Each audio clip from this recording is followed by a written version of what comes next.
धेरै जसो कसैको श्रीमान स्पेनमा अथवा श्रीमती स्पेनमा उहाँले आफ्नो श्रीमान ल्याएको अथवा श्रीमती ल्याएको हुन्छ फ्यामिली रिग्रुपेसन गरेर।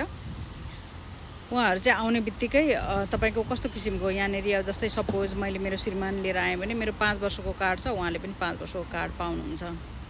तर कतिपय ठाउँहरूमा कस्तो छ भने मैले अहिले देखिरहेको अब नेपालमा राम्रो क्वालिफिकेसन भएका मान्छेहरू आउँछन् त्यस्तोमा, जस्तै कसैका श्रीमती डिग्री नै गरेका हुन्छन्, लिएर आएर पनि एउटा सरसफाइको काममा खुसी भएर बसिरहेका हुन्छन् कि त्यो अनुसार आफ्नो सर्टिफिकेट ल्याएर यहाँ भ्यालिडेसन गर्ने, त्यही अनुसारको काम गर्ने भन्ने त्यो चाहिँ चाहना नभएको पनि होइन होला, तर आँट नभएको भन्छु त्यस्तो चाहिँ है। खै सरसफाइ गर्ने काम पाएर त्यस्तैमा दङ्ग खुसी भएर बसिरहेका मान्छेहरू थुप्रै देख्छु। अब पढाइ अनुसार किन भ्यालिडेसन गर्ने, भ्यालिडेसन गरेपछि अलिकति लेभलको काम पाइन्छ, त्यतातिर चाहिँ कसैको पनि ध्यान गएको देखेको छैन कि मैले। किन त्यसरी बेकार जिन्दगी भएर बस्ने होला। यस्तो कामहरूले मान्छेलाई कति ठाउँहरूमा त फ्रस्ट्रेसन पनि गराउँछ।